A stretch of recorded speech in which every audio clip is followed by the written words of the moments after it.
دنیا میں جتنے بھی علوم اور ان کے شعبے ہیں وہ ترقی کرتے ہوئے ایک دوسرے کے قریب تر ہوتے چلے جاتے ہیں، اور بظاہر آغاز میں ان کا ایک دوسرے سے کوئی واضح اور گہرا تعلق دکھائی نہیں دیتا، لیکن جب ان پر انسان غور کرتا ہے اور مزید معلومات کو حاصل کرتا چلا جاتا ہے اور ان معلومات کو ترتیب دیتا چلا جاتا ہے، تو رفتہ رفتہ وہ علوم ترقی کرتے ہوئے پہاڑوں کی چوٹی کی طرح بلند ہو جاتے ہیں، اور پہاڑوں کی چوٹیوں کی طرح بلند ہوتے ہیں، اور وہ چوٹیاں ایک دوسرے سے ملنے لگتی ہیں۔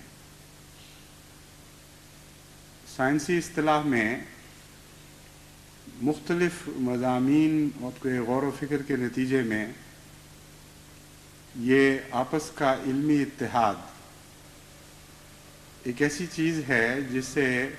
کوئی ذی شعور نظر انداز نہیں کر سکتا۔ چنانچہ فزکس اور حساب دو الگ الگ علوم ہیں۔ ایک فرضی علم ہے یعنی حساب، اس کا ہندسوں سے اور تصورات کی دنیا سے اور منطقی دنیا سے تعلق ہے،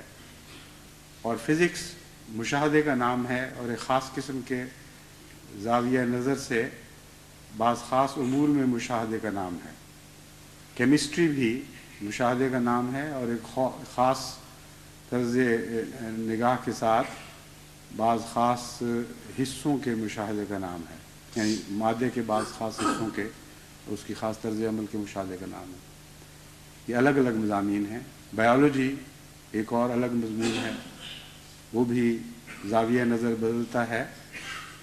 اگرچہ ان سب علوم میں جو مادی دنیا کے مشاہدے کے علوم ہیں، ایک علم دوسرے کے اندر سرایت کرتا ہوا دکھائی دیتا ہے، اور کوئی مادہ بھی بین ہی کسی ایک مضمون سے تعلق نہیں رکھتا، بلکہ ہر مادہ فزکس کے بعض مظاہر بھی اپنے اندر رکھتا ہے اور کیمسٹری کے بعض مظاہر بھی اندر رکھتا ہے، اور ضروری نہیں کہ بائیولوجی کے بعض مظاہر اپنے اندر رکھے، لیکن بعض مادے بائیولوجی کے بعض مظاہر بھی اپنے اندر رکھتے ہیں۔ لیکن جوں جوں آپ ان علوم میں ترقی کرتے چلے جائیں، آپ یہ محسوس کرتے چلے جاتے ہیں کہ ایک کا دوسرے سے تعلق زیادہ گہرا اور اٹوٹ ہے، یہاں تک کہ آخری سطح پہ جا کر ہر چیز ایک دکھائی دینے لگتی ہے۔ آئنسٹائن نے جو فیلڈز کی وحدت کا تصور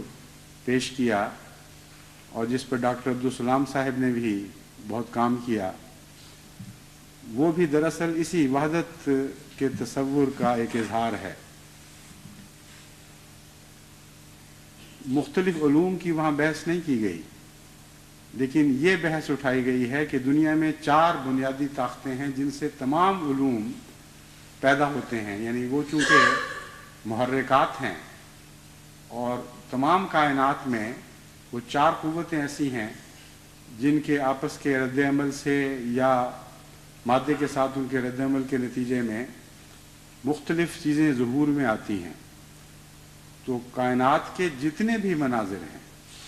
مادے کی جتنی بھی شکلیں اور ان کی طرز عمل ہے، وہ ساری چیزیں ان 4 قوتوں کے ساتھ متعلق ہوتی ہیں، اور یہ 4 قوتیں سائنسدانوں کے نزدیک دراصل 4 نہیں بلکہ ایک ہی قوت کے مختلف مظاہر ہیں۔ تو بالآخر توحید کامل تک انسان پہنچ جاتا ہے، اور کسی زاویہ نظر سے بھی مشاہدہ کریں کائنات کا، خدا کی مخلوقات کا، بالآخر توحید تک پہنچنا ایک لازمی امر ہے۔ ان کو ابھی رستے معلوم نہیں ہو سکے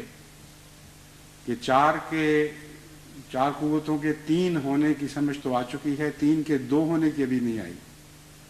2 ایک کیسے سمجھی جائیں گی اس کا بھی ابھی تک پتہ نہیں چلا، لیکن یہ یقین ہے کہ آخری صورت میں ایک ہی قوت ہے جو کار فرما ہے، باقی سب اس کے مختلف مظاہر ہیں۔ دینی علوم میں بھی یہی حال ہے دین کی ہر شاخ، دین کا ہر پہلو اگر آپ نظر غائر سے دیکھیں، تدبر اور فکر کی نگاہ سے غور کریں تو وحدت کی طرف لے کے جاتا ہے، اور اس میں بھی مختلف منازل آپ کو دکھائی دیں گی، مختلف مقامات اور مقامات ہیں اور درجے ہیں۔ جوں جوں کوئی دینی علم یا کسی دینی شعبے کے علم کا آپ کو زیادہ ادراک ہوتا چلا جائے گا، زیادہ گہری نظر عطا ہوتی چلی جائے گی، آپ یہ دیکھیں گے کہ وہ آپ کو دراصل توحید کی طرف لے کے جا رہا ہے۔ سب سے اہم جو اسٹڈی کہنا چاہیے، یعنی اردو میں مطالعہ کہتے ہیں، سب سے اہم مطالعہ تقویٰ کا ہونا چاہیے، کیونکہ تقویٰ سارے دین کی جان ہے، اور تقویٰ خود اس وحدت کا نام ہے جو دینی علوم بالآخر اختیار کرتے ہیں۔ کوئی دینی علم کا شعبہ ایسا نہیں جو بالآخر آپ کو تقویٰ تک نہ پہنچائے، اور تقویٰ آپ کو لازماً وحدت کی طرف لے کے جاتا ہے، اور جو جو تقویٰ ترقی کرتا ہے غیر اللہ کے تمام نشان مٹاتا چلا جاتا ہے، اور بالآخر خدا واحد کے سوا اور کوئی کائنات میں چیز باقی نہیں رہتی۔ اس لحاظ سے حضرت اقدس مسیح موعود علیہ الصلوۃ والسلام نے تقویٰ پر اتنا زور دیا ہے کہ جہاں تک میرا علم ہے تمام گزشتہ علماء اور فقہاء نے مل کر بھی تقویٰ پر اتنا زور نہیں دیا جتنا حضرت اقدس مسیح موعود علیہ الصلوۃ والسلام نے اپنی 80 سے کچھ زائد کتب میں تقویٰ کے مضمون پر زور دیا، اور بار بار اس کو مختلف پہلوؤں سے جماعت کے سامنے رکھا۔ میں تقویٰ کے سلسلے میں آج ایک خاص نقطۂ نگاہ سے 2-3 امور آپ کے سامنے رکھنا چاہتا ہوں۔ تقویٰ ایک تو وہ ہے جو دینی علوم کے مطالعہ سے حاصل ہوتا ہے، اور ایک تقویٰ وہ ہے جو انسانی فطرت میں نقش کر دیا گیا ہے،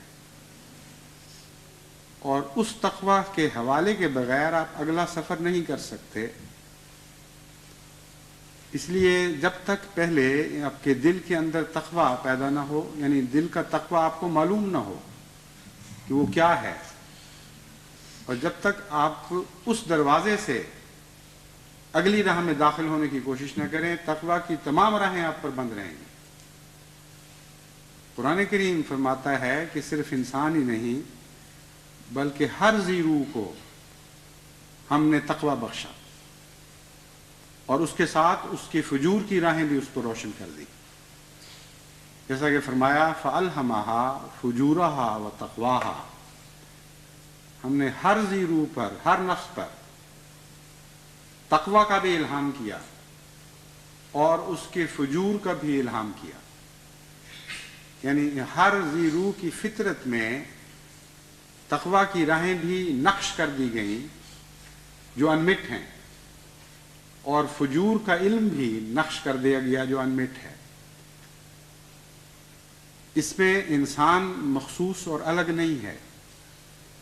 بلکہ دراصل انسان کو تقویٰ کے جس مقام تک خدا نے پہنچایا ہے اس کے لیے ایک بہت لمبا تیاری کا سفر تھا، جو حیوانی زندگی کے ذریعے انسان نے اپنی ادنا حالتوں میں اختیار کیا، اور پھر جب انسان کے مقام تک زندگی پہنچی تو اس وقت تک یہ تقویٰ نہ صرف گہری طور پر نقش تھا بلکہ ترقی کرتا رہا ہے اور وسیع تر ہوتا چلا گیا ہے، اور اس کو عام دنیا کی اصطلاح میں عقل کہا جاتا ہے، اور عقل اور سچائی ان دو کا جو جوڑ ہے، ان دو کا ایک دوسرے کے ساتھ جو گہرا رابطہ ہے اور ایک دوسرے سے ترقی کرتے ہیں، یہی مضمون ہے جو انسانی زندگی تک پہنچ کر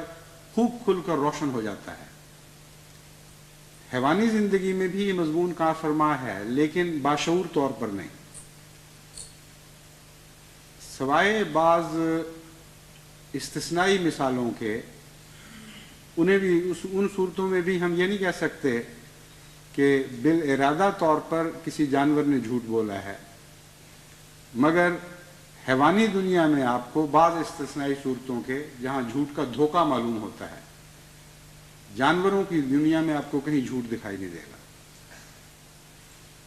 اور جانوروں کی دنیا میں جو تقوی ان کی فطرت پر رسم ہے،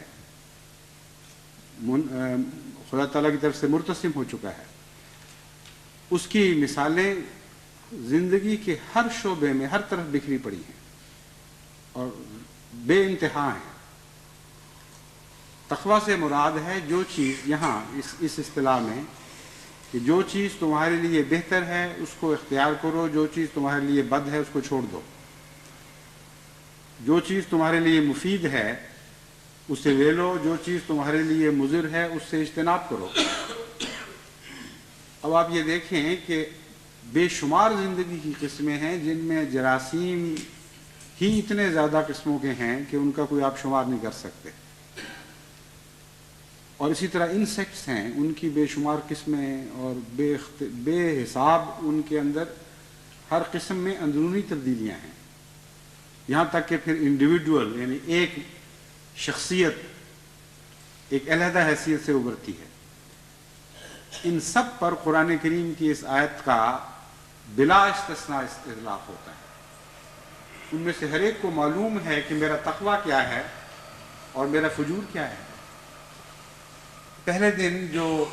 بطخ کا بچہ تالاب میں نکلتا ہے اس کو بھوک لگتی ہے اور وہ منہ مارتا ہے چیزوں پر، لیکن کس چیز نے اس کو سمجھایا ہے اور بتایا ہے کہ کون سی چیز کھانی ہے اور کون سی نہیں کھانی؟ وہ بھوکا ہے، اس سے زیادہ اس کو کچھ پتہ نہیں، لیکن از خود وہ جو چیزیں اس کے لیے مفید ہیں ان کو پکڑتا چلا جاتا ہے، جو چیزیں مفید نہیں ان کو رد کرتا چلا جاتا ہے۔ یہاں تو پھر بھی دماغ کا شبہ کیا کیا جا سکتا ہے، کیونکہ کچھ نہ کچھ دماغ تو ہے، اگرچہ اس دماغ کی کوئی تربیت نہیں ہوئی۔ کمپیوٹر ہے بغیر پروگرام کے، سوائے اس کے کہ جو پروگرام اس کے اندر داخل ہے اس پروگرام کو سکھانے والا اور اس کو استعمال کرنے والا باہر کا کوئی وجود نہیں ہے جس نے اس کی تربیت کی ہو۔ ہر بچہ جو پیدا ہوتا ہے اس کو اپنی غذا کا، میرے لیے کون سی چیز مفید ہے کون سی نہیں مفید، اس کا علم ہوتا ہے، لیکن وہ چیزیں جن کا دماغ ہی کوئی نہیں ہے، مثلا ورمز ہیں، بعض کیڑے مکوڑے ہیں جو صرف ایک لوتھڑا سا ہیں اور ان کے اندر یوں معلوم ہوتا ہے کہ سوائے معدے کے نظام کے کوئی بھی نظام اور موجود نہیں۔ ان میں سے بعض ایسے ہیں جن کی آنکھیں بھی کوئی نہیں، کان بھی کوئی نہیں، اور ان سب کو پتہ ہے کہ ہم نے کیا کھانا ہے اور کیا رد کرنا ہے۔ وہ منہ مارتے ہیں ہر چیز پر، پھر وہ ایک لمبی سی ٹیوب سے وہ چیز ذرہ گزرتا چلا جاتا ہے، جس چیز کو رد کرنا ہو اس کو اسی طرح وہ باہر پھینک دیتے ہیں، جس چیز کو اختیار کرنا ہو اس کو وہ قبول کر لیتے ہیں۔ تو کائنات میں خدا تعالیٰ کے نے جو عقل اور سچائی ودیعت فرمائی ہے اس کے اتنے مظاہر ہیں کہ ان کا کوئی شمار ممکن نہیں۔ یہی وہ چیز تقویٰ ہے جس نے ترقی کرنی شروع کی، اور اسی تقویٰ کے نتیجے میں عقل وجود میں آئی ہے۔ اس لیے ان جانوروں کی مثال سے ہٹ کر میں نیچے اتر آیا جہاں ابھی عقل پیدا نہیں ہوئی تھی، ان جانوروں کی باتیں شروع کی تاکہ آپ کو معلوم ہو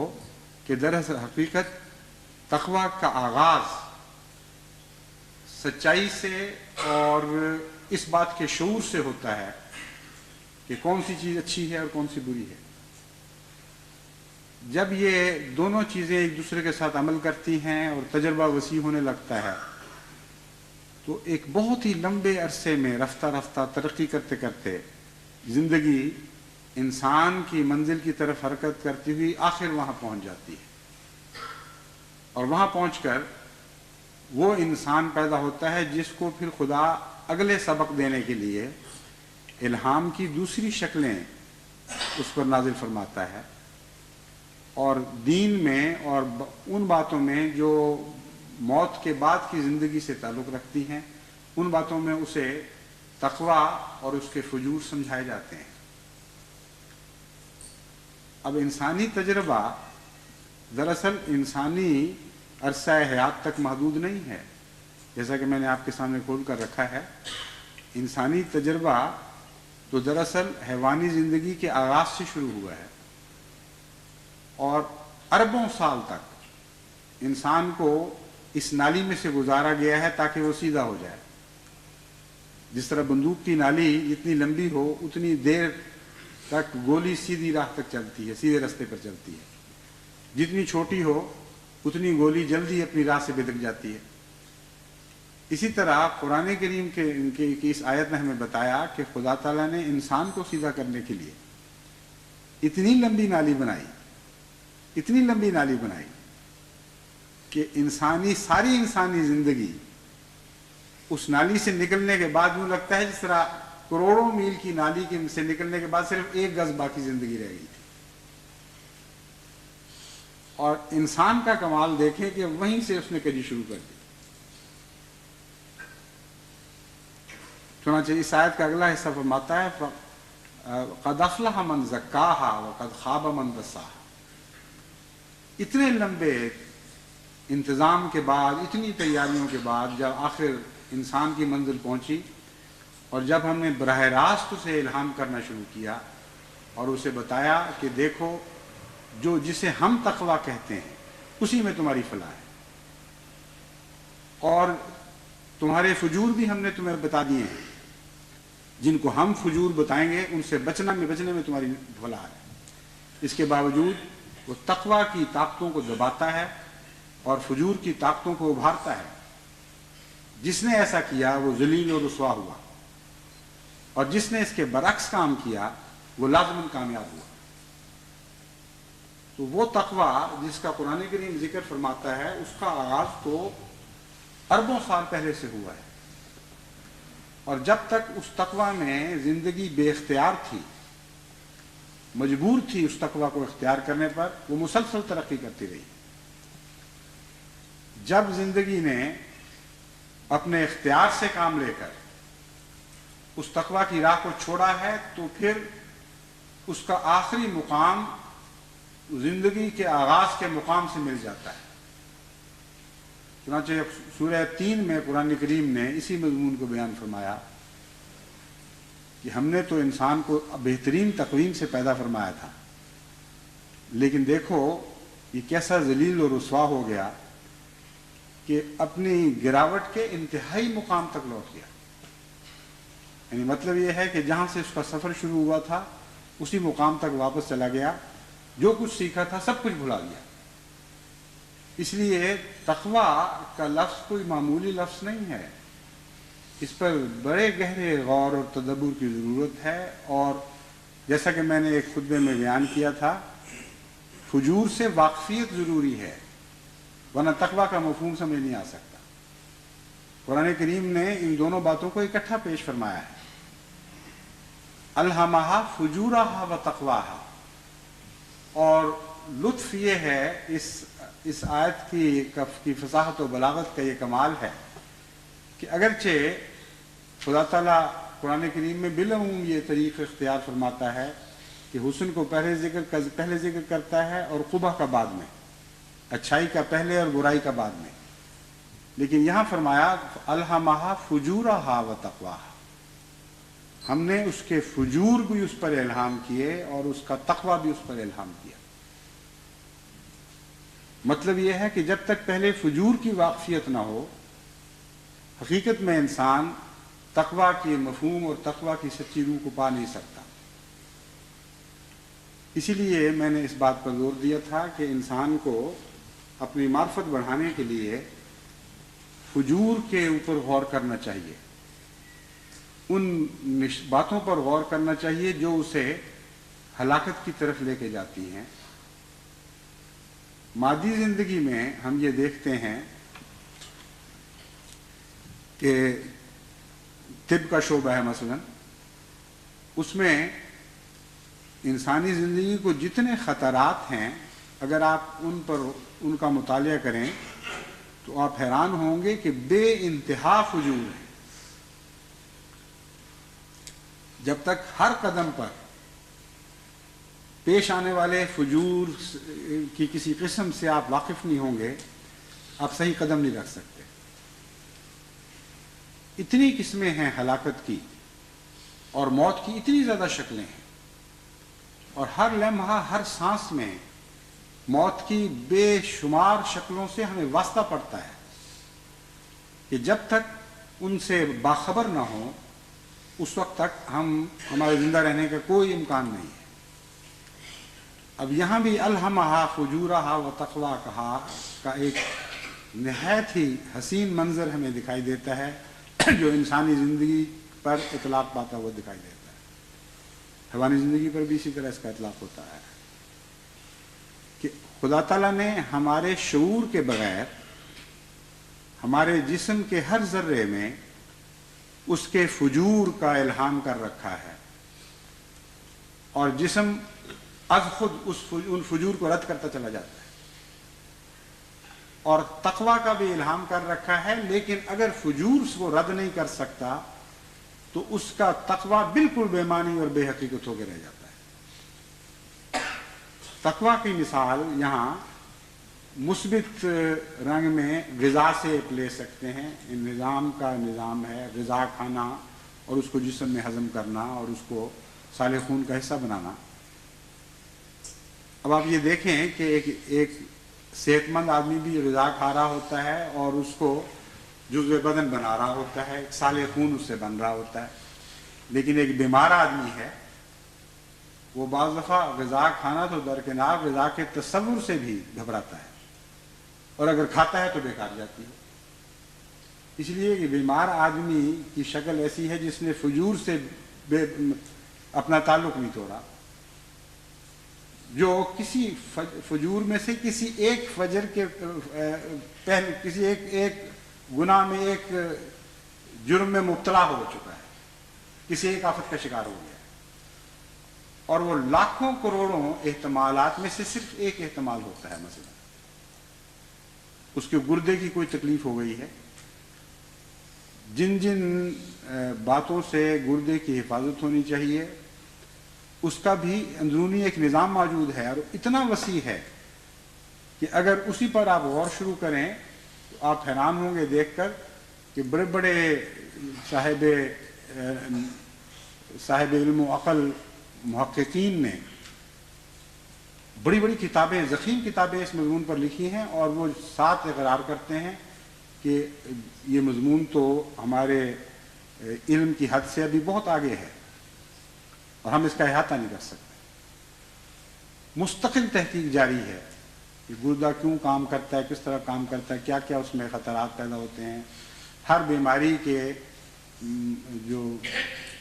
علل جو ہیں، جو وجوہات ہیں وہ کتنی ہیں، کیا کیا ہیں، کس طرح کام کرتی ہیں۔ ابھی تک تو اس مضمون کا ایک معمولی حصہ انسان کو سمجھ آیا ہے۔ تو کسی ایک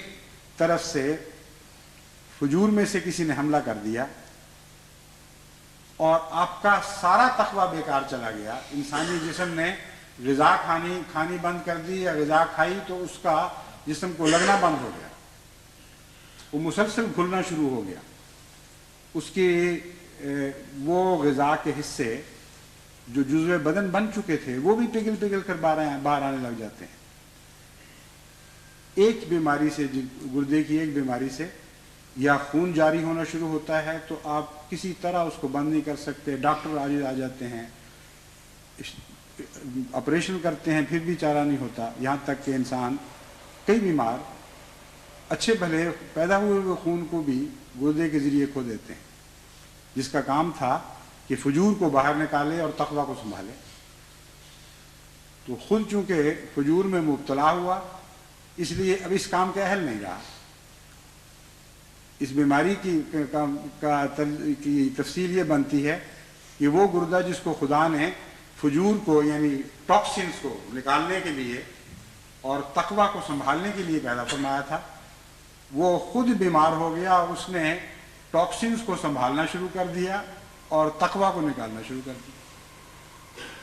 ایلبیومینوریا کی بیماری ہوا کرتی ہے جس میں انسانی جسم کی ایلبیومن نکلنی شروع ہو جاتی ہے پیشاب کے راستے، وہ بھی یہی چیز ہے۔ بعض ایسی بیماریاں ہیں ان میں نیفرائٹس کے نتیجے میں جو پیدا ہوتا ہے البیولوریا، تو اس کا کوئی علاج ڈاکٹر کہتے ہیں ہمارے پاس نہیں. اور ایسی صورتوں میں گردہ ہمیشہ برعکس کام کرتا ہے اس چیز کے کہ فجور کی حفاظت کرتا ہے اور تقویٰ سے بچتا ہے. انسان بھی جو فجور کا شعور کھو دیتا ہے اس کا یہی حال ہو جاتا ہے، اور اس کا تقویٰ بھی ختم ہو جاتا ہے. اور بسا اوقات بالکل یہی نظارہ آپ انسانی زندگی میں دیکھیں گے کہ وہ تقویٰ سے بھاگتا ہے اور فجور کو اپنا لیتا ہے. قرآن کریم نے اس کی مثال بیان فرمائی، فَمَا لَهُمْ عَنِ التَّذْكِرَةِ مُعْرِضِينَ كَأَنَّهُمْ حُمُرٌ مُسْتَنفِرَةٌ فَرَّتْ مِنْ قَسْوَرَةٍ. فَمَا لَهُمْ عَنِ التَّذْكِرَةِ مُعْرِضِينَ، کیا ہو گیا ہے ان لوگوں کو، کیسے پاگل اور بیمار ہو گئے ہیں کہ نیک باتوں اور نصیحتوں سے بھاگ رہے ہیں. کانہم حمر مستنفرہ، گویا یہ بدکے ہوئے گدھے ہیں، فرت من قسورہ، جو شیر کو دیکھ کر دوڑے.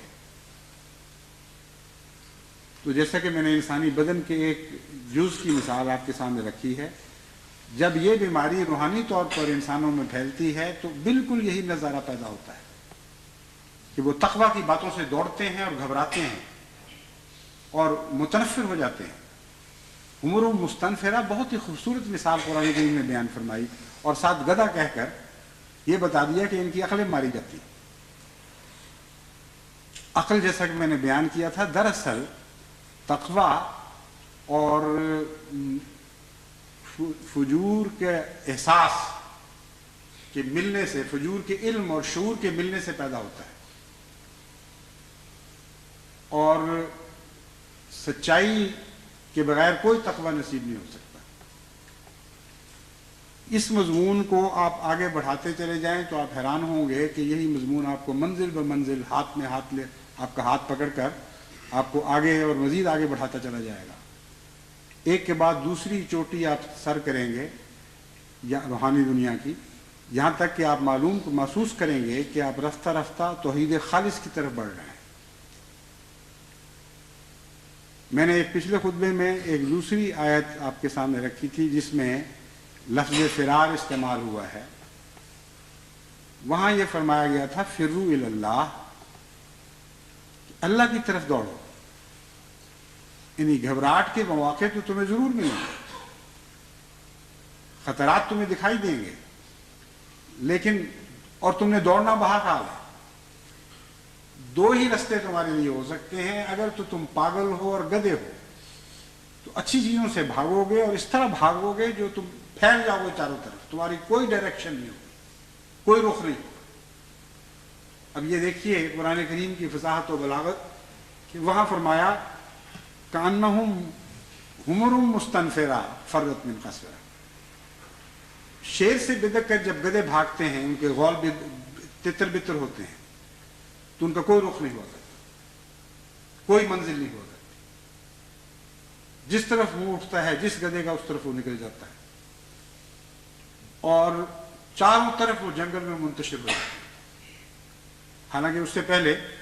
وہ غول در غول اکٹھے سفر کرتے ہیں، ان میں ایک لیڈر بھی ہوا کرتا ہے، جس طرف وہ جائے اس طرف وہ پیچھے دوڑ رہے ہوتے ہیں، تو ان کا تمام اتحاد منتشر ہو جاتا ہے، ان کی ساری توحید پارا پارا ہو جاتی ہے. تو ہر جگہ فجور آپ کو توحید کے دشمن دکھائی دیں گے، اور یہ نظارہ آپ دیکھیں گے کہ ان لوگوں کی پھر کوئی منزل، کوئی راہ متعین نہیں رہتی، جو فجور میں مبتلا ہو جاتے ہیں، جن کو فجور کا شعور نہیں رہتا. دوسری طرف بھی فرار کا لفظ استعمال فرمایا، لیکن ایک رخ اور ایک منزل کو دکھاتے ہوئے فرمایا ففروا الی اللہ. خوف تمہیں بھی محسوس ہوں گے، لیکن ان خوفوں کے نتیجے میں اگر تم تقویٰ رکھتے ہو تو بھاگ کر منتشر نہیں ہوگے بلکہ خدا کی طرف بڑھو گے. بس ہم تمہیں نصیحت کرتے ہیں کہ ہمیشہ جب تمہیں کوئی خوف محسوس ہو اپنا رخ خدا کی طرف رکھنا اور اسی کو اپنی آخری منزل سمجھنا. تو غیر اللہ سے بھاگ کر خدا کی طرف آنا یہ توحید کا پہلا سبق ہے جو ہمیں تقویٰ نے سکھایا. ہر غیر اللہ سے خدا کی طرف دوڑنا. اب غیر اللہ کون ہے اس کا شعور ہر انسان کا الگ الگ ہے. اسی لیے میں نے آپ سے عرض کیا تھا کہ قرآن کریم نے جو فرمایا الہمہا فجورہا، تو جو لفظ پہلے ہے پہلے اس کو سمجھ لیں، پھر تقویٰ کے دوسرے مضمون کی سمجھ آئے گی. پہلا جو حصہ ہے فجور کے شعور کا، اس کے بغیر صحیح معنوں میں آپ کو توحید کی اس منزل کی بھی پوری آگاہی نہیں ہو سکتی. ہر شخص جو کسی برائی یا بدی سے بھاگ کر خدا کی طرف جاتا ہے وہ توحید کی طرف جاتا ہے، اس میں کوئی شک نہیں. لیکن بہت سی ایسی خوف کی اور باتیں بھی ہیں جن سے وہ نہیں بھاگا. اس لیے توحید ایک ہوتے ہوئے بھی دراصل اس کے لیے ایک نہیں رہتی. بہت سے توحید کے ایسے عرفان ہیں جن سے وہ واقف نہیں، اور اس کے نتیجے میں غیر اللہ سے اس کا تعلق قائم رہتا ہے. اس لیے ہم نے چونکہ یہ عہد کیا ہے کہ تمام دنیا کو، تمام بنی نوع انسان کو امت واحدہ بنانا ہے، اس لیے جماعت احمدیہ کو توحید کے مضمون پر بہت گہرے غور اور فکر کی ضرورت ہے. اور جتنا آپ زیادہ اس کا علم پائیں گے، اور میں آپ کو یہ بتا دیتا ہوں کہ تقویٰ کی راہ کے بغیر آپ کو توحید نہیں مل سکتی. وہی قرآن آپ پڑھیں گے آپ کو نہیں سمجھ آئے گا وہ کیا کہہ رہا ہے. وہی حدیث آپ پڑھیں گے آپ کو کچھ سمجھ نہیں آئے گی. وہی حضرت مسیح موعود علیہ السلام کی کتابیں آپ کے زیر مطالعہ ہوں گے لیکن آپ کو نہیں سمجھ آئے گی. کیونکہ تقویٰ وہ روشنی ہے جو توحید کی راہ دکھاتی ہے. تقویٰ وہ اندرونی نور ہے جس کے ذریعے جس مشعل کو ہاتھ میں لے کر آپ ساری روحانی مسافتیں طے کرتے ہیں. تو اس ضمن میں جیسا کہ میں نے پہلے بیان کیا تھا، تقویٰ کا سفر جو توحید کی طرف شروع کرنا ہے اس کو پہلے اپنے دل سے شروع کریں. اور خدا نے آپ کے اندر جو سچائی چھاپی ہوئی ہے اور ایک لمبے عرصے سے آپ کو سچائی پر چلایا ہے. جانور کیوں جھوٹ نہیں بولتے؟ جو کچھ ہے وہی بیان کرتے ہیں. وہ ناراض ہیں تو ناراض ہوں گے، خوش ہیں تو خوش ہوں گے. ان کے اندر کوئی منافقت نہیں پائیں گے. اتنا لمبا عرصہ خدا نے بیکار تو نہیں ان چیزوں کو اس طرح پیدا کیا تھا، بیکار تو نہیں اس منزل پر چلایا تھا.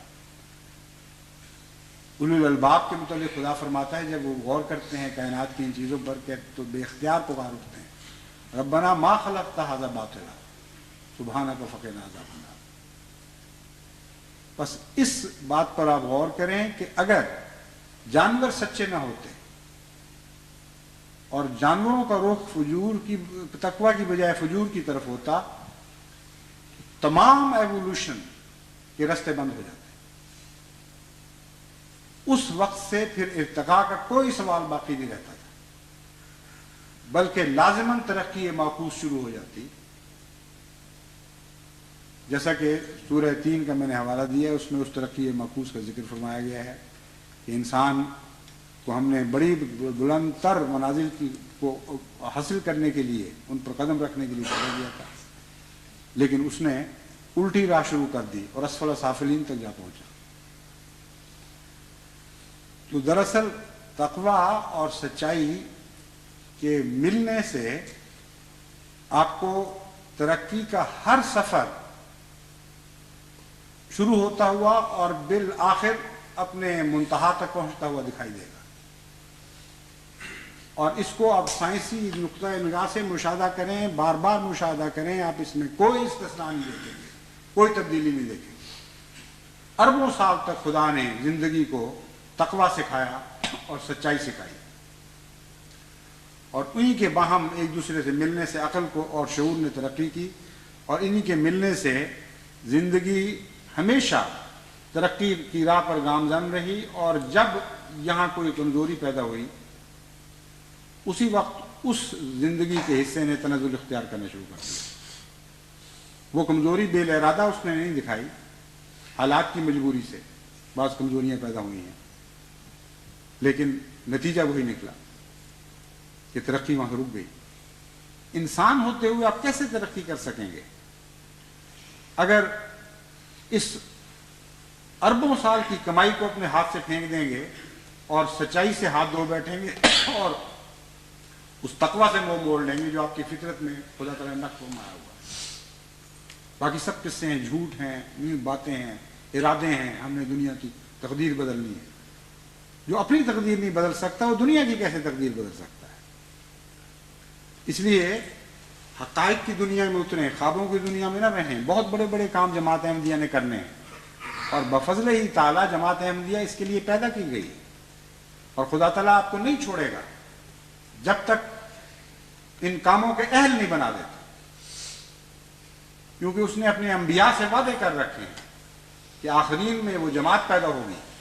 جو دین محمد مصطفیٰ صلی اللہ علیہ وآلہ وسلم کو تمام ادیان پر فارغ کر دے گی. ہماری خاطر نہ سے ہی ان پیارے منہوں کی خاطر جن سے خدا نے یہ وعدے کیے ہیں وہ ضرور جماعت کو منزل تک پہنچائے گا. لیکن اس منزل تک پہنچنے کے لیے ہم سب کو محنت کرنی پڑے گی، ہم سب کو اس میں حصہ لینا پڑے گا، جہاں فشانی کے ساتھ، محنت اور خلوص کے ساتھ، اور اس کا آغاز اپنے نفس سے کرنا ہوگا. یہ سفر ورنہ نہیں آگے بڑھ سکتا. اس لیے اپنے دل کی سچائی کو ڈھونڈیں اور اپنے دل کی سچائی کو ڈھونڈ کر اس سے چمٹ جائیں، اس سے کبھی علیحدہ نہ ہو. بظاہر یہ ایک چھوٹی سی بات ہے لیکن بہت ہی بڑی بات ہے. لاکھوں انسانوں میں آپ کو شاید ایک آدمی ایسا دکھائی دے گا جو حقیقتاً دل کی سچائی سے چمٹا ہوا ہے. باقی کچھ قریب رہتے ہیں، کچھ کبھی پاس آ گئے کبھی بھاگ گئے. جس طرح مرغی کے چوزے کبھی ڈرتے ہیں تو ماں کی پروں کے نیچے بھی آ جاتے ہیں، پھر دور بھی ہٹ جاتے ہیں، کبھی بلی کا بھی شکار ہو جاتے ہیں. تو دل کی سچائی وہ چوزوں کی ماں مرغی ہے جس کے ساتھ رہنے، جس کی حفاظت میں رہنے کا شعور آپ کو سیکھنا ہوگا، اور یہ شعور اپنے نفس میں ڈوبنے کے ذریعے آپ کو حاصل ہوتا ہے. اور اس کا احساس آپ کو اپنی زندگی کے ہر فیصلے میں معلوم، اس کا علم آپ کو اپنی زندگی کی ہر حرکت و ہر سکون میں حاصل ہو جاتا ہے. کیونکہ ایک بھی آپ کا ارادہ ایسا نہیں، ایک بھی آپ کی حرکت ایسی نہیں جس سے پہلے آپ کا نفس یہ فیصلہ کر نہیں چکا ہوتا کہ آپ نے سچائی کو پکڑنا کہ جھوٹ کو پکڑنا، تقویٰ کی راہ اختیار کرنی ہے یا فجور کی راہ اختیار کرنی ہے. تو روزانہ بعض دفعہ سینکڑوں، بعض دفعہ ہزاروں مواقع ایسے پیدا ہو رہے ہوتے ہیں جبکہ خدا اس اندرونی کسوٹی کو آپ کے سامنے رکھتا چلا جا رہا ہے، اور آنکھیں بند کر کے آپ اس کو ہاتھ بھی لگاتے ہیں، معلوم بھی کر لیتے ہیں اس کا کیا فیصلہ ہے، اور پھر آنکھیں بند کر کے ہی اس سے گزر جاتے ہیں. دیکھتے نہیں کہ اس کسوٹی نے کیا رنگ آپ کو دکھایا تھا. کیا وہ نور کا، روشنائی کا رنگ تھا یا اندھیرا اور تاریکی کا رنگ تھا؟ اس لیے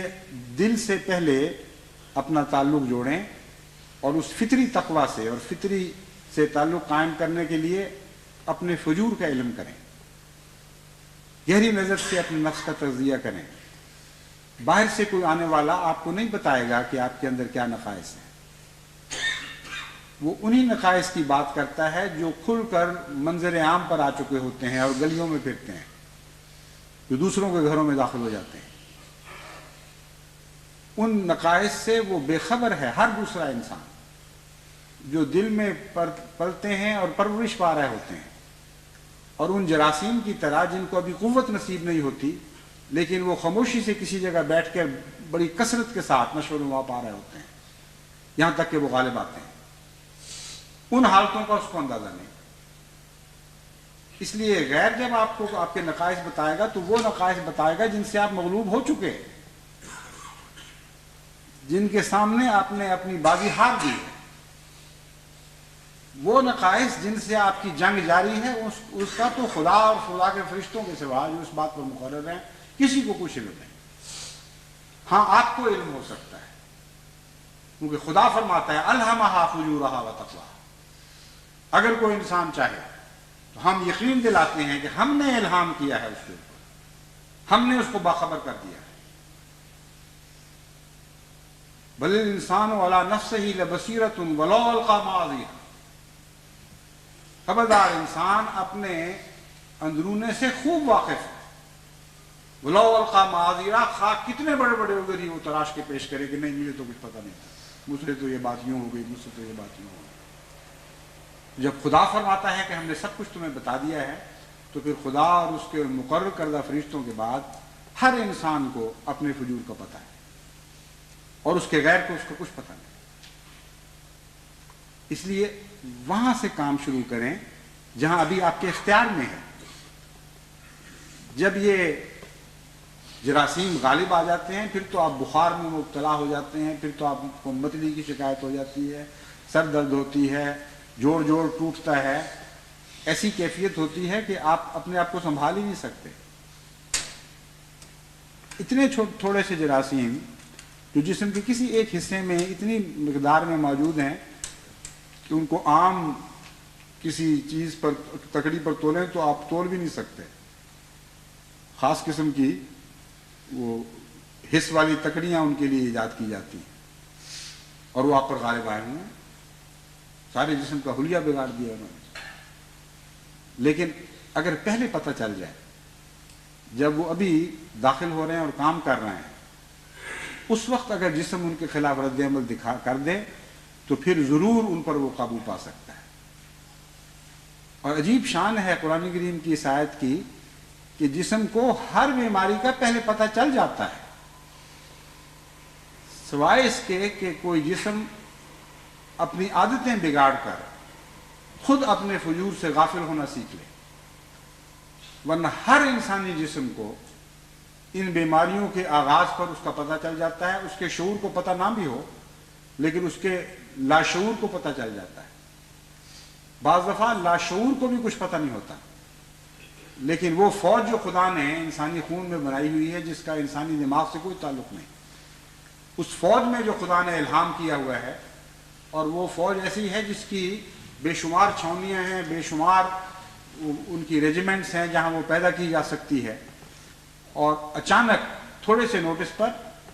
لاکھوں کروڑوں اربوں کی تعداد میں خاص قسم کے سپاہی خاص قسم کے ہتھیاروں سے مسلح ہو کر ایک معین دشمن کے مقابلے کے لیے تیار ہو سکتے ہیں۔ ایسا زبردست انتظام، لیکن اس کے لیے شرط ہے الہمہا فجورہا، فجور کا پتہ ہونا چاہیے۔ بعض بیماریوں میں جب یہ نظام متاثر ہو جاتا ہے کہ فجور کا علم نہیں رہتا تو پھر انسان اس کا انسانی جسم کسی قسم کا اس کا مقابلہ نہیں کر سکتا۔ اور ایسی بھی بعض بیماریاں ہوتی ہیں جو اس الہام کے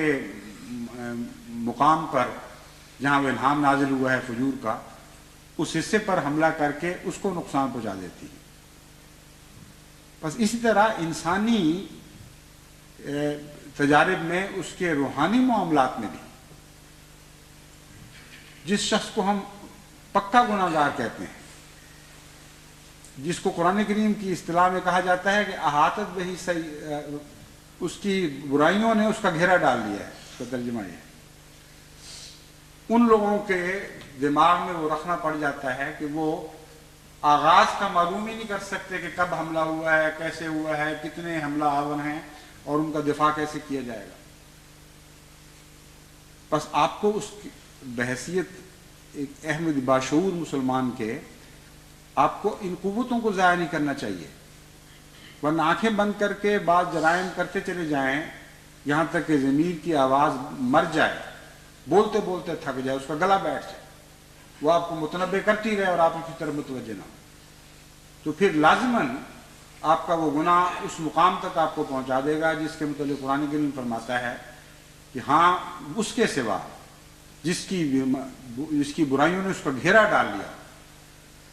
باقی سب برائیاں جو ہیں وہ معاف کی جا سکتی ہیں، وہ زائل ہو سکتی ہیں،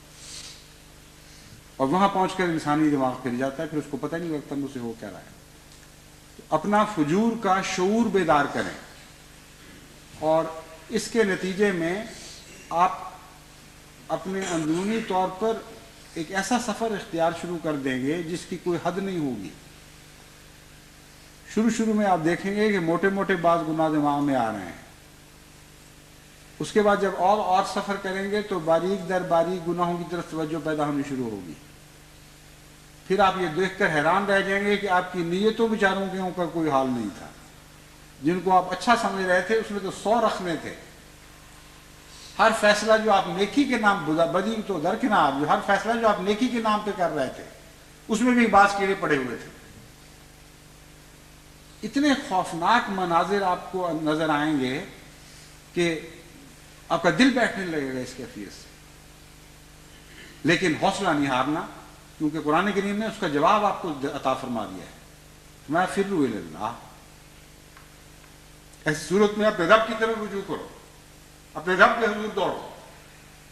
اور اس سے عرض کرو کہ اے خدا ہم تو ہر طرف سے گھیرے میں آئے ہیں، ہر طرف ہم نے اپنے اندر گند دیکھا ہے اور نقص دیکھے ہیں.